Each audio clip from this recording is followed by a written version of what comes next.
اور دونوں صورتوں میں اب کوئی مسلمان یہود و نصارہ کی عبادات میں مشابہت اختیار کرتا ہے تو بھی دین کی مخالفت ہے، اور ان کے عادات اور طور طریقوں کی مشابہت اختیار کرتا ہے تو ایسی صورت میں دونوں صورتوں میں کیا ہے؟ دونوں صورتوں میں ایک مسلمان کے لیے خطرناک ہے، کیونکہ ہمیں اللہ کے دین کے اندر اس بات کا حکم ہے کہ ہم اہل کتاب یہود و نصارہ کی مخالفت کریں۔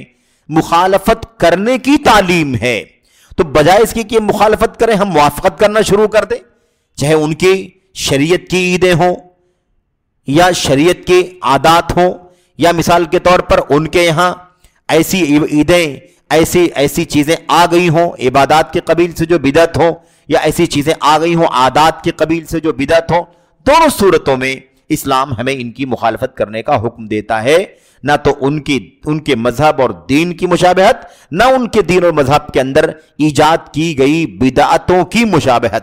دونوں چیزوں سے اللہ تبارک و تعالیٰ نے ہمیں دین اسلام کے اندر منع فرمایا ہے۔ اچھا، اب اس سلسلے میں دو پہلو ہمیں سمجھنا ہے۔ ایک تو یہ ہے کہ ہمیں مخالفت کیوں کرنی ہے یا ہمیں اسے دوری اختیار کیوں کرنی ہے، اس کے اندر دو پہلو ہیں۔